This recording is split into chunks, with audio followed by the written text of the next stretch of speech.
nuevamente, pero en medio de gran crisis política e incertidumbre. Fue asesinado por el cristero José de León Toral el 17 de julio en el restaurante La Bombilla de la Ciudad de México. Ustedes pueden recordar este lugar porque todavía está de pie el monumento a don Álvaro Obregón. Ya no está el brazo ahí, parece ser que pues se lo robaron, se lo llevaron inicialmente. Es otra historia, el brazo de Obregón es otra historia. Parece ser que en un lugar de estos que dicen non santo, se lo robaron algunas personas y fue a aparecer allá en un prostíbulo. Ese brazo fue recogido, fue llevado y pues declarado como parte importante de una víctima de la revolución, como lo fue él, pero más allá, pues ese brazo provocaba a veces susto y a veces morbo, ¿no? Después de estar viendo ese brazo que yo tuve la oportunidad de conocer por allá en los años 70, en que yo bajaba de la Escuela Nacional Preparatoria,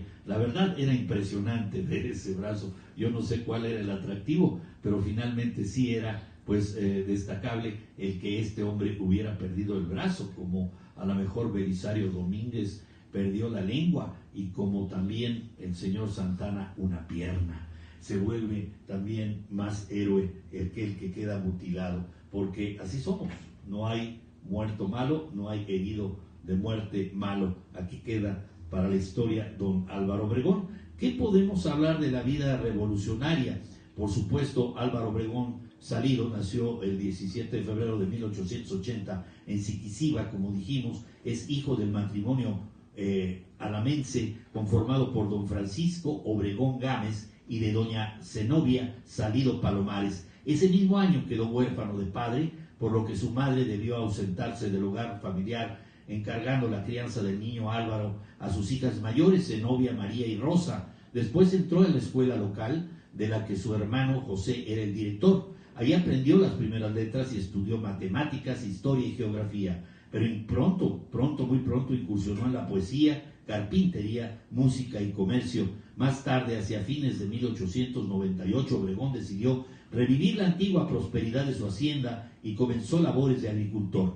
Pero la situación económica, agravada por las crisis, sus rudimentarias herramientas, el clima y su escaso capital, mermaron las tierras y lo obligaron a regresar a Guatabampo en 1906. Sin embargo, en sus intentos fracasados de convertirse en agricultor, logró conseguir ahorros que le permitieron comprar, ya dije, la quinta chilla. Ese mismo año conoció a Refugio Urrea, con quien tuvo dos hijos, Humberto y María del Refugio. Además tuvo dos hijos más que murieron, ya lo dijimos, en 1907 durante el parto.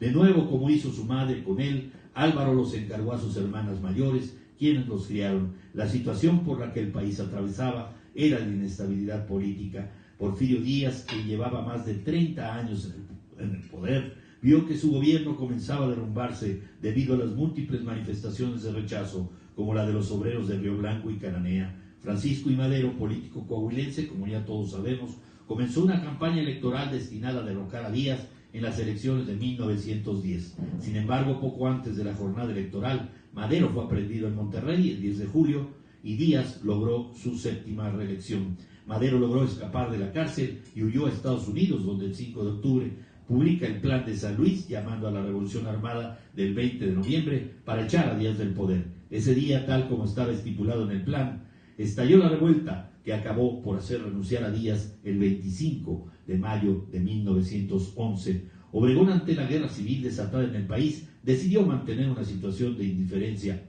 Como lo sabemos, tras caer el gobierno de Díaz y llegar los ímpetus revolucionarios a Sonora, José Obregón fue nombrado alcalde interino de Guatabampo en junio de 1911. Una vez que se publicó la convocatoria para elecciones de alcalde constitucional, Álvaro Obregón resolvió presentarse como candidato. Durante el mandato de su hermano, Obregón desempeñó funciones administrativas que le permitieron rozarse con un gran número de gente y comenzó así su carrera política. Además, como les dije, ya contaba con el apoyo de los jefes de la tribu Yaqui, con quienes Obregón siempre mantuvo una relación de cordialidad y fueron clave en su desarrollo político. Se dice que se alió con Chito, el gobernador yaqui, que movilizó a muchos de sus indios a votar por Obregón en las elecciones de septiembre. Pese al apoyo de los yaquis, la elección fue reñida y Obregón fue elegido alcalde por un estrecho margen de votos, lo que ocasionó las protestas e impugnaciones de sus rivales. No crean que las impugnaciones son recientes, han sido desde que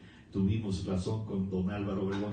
No obstante, entró en funciones a partir del mes de noviembre.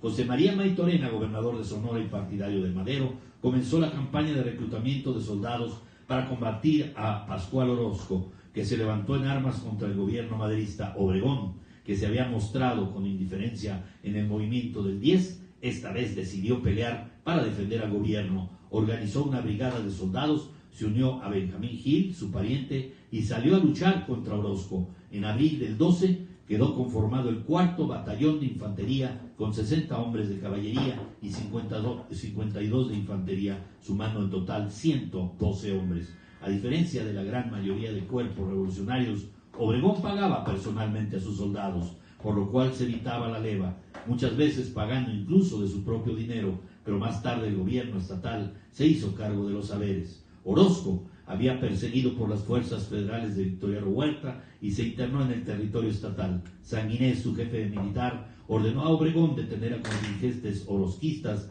que pretendían atacar Guaymas. A pesar de la superioridad numérica del enemigo, Obregón supo atacar a las fuerzas rebeldes y detenerlas cuando así serias bajas al ejército sublevado pues se dieron así mermados. Regresó al cuartel general de Sanguinés cargado de armas y pertrechos, con lo que ganó ascensos en el escalafón militar.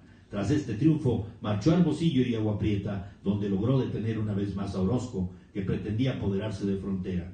En Agua Prieta conoció a quien sería uno de sus más allegados colaboradores, Plutarco Elías Calles. Cuando Orozco fue derrotado, Obregón decidió renunciar al mando de las tropas federales y regresó a su hacienda de Guatabampo en septiembre de 1912.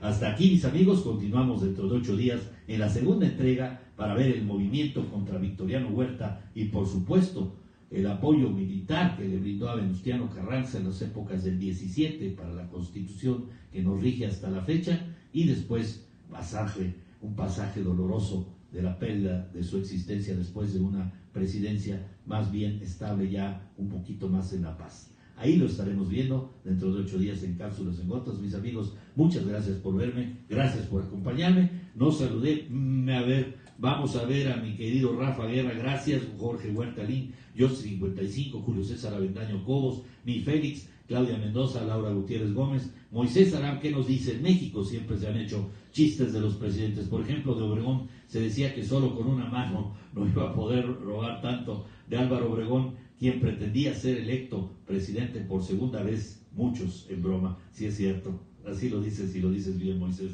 Marucho Alanís, Luis Cedillo Alzate, vámonos, Emanuel Sánchez, Raúl Aguirre, gracias por verme, gracias por acompañarme, gracias por su interés de esta cápsula de cultura que espero que llegue a todos, que tengan punto de partida, una referencia obligada en estas elecciones del 2018, será don Álvaro Obregón Salido, que pierde la vida en 1928 a manos de los radicales que no querían que se religiera.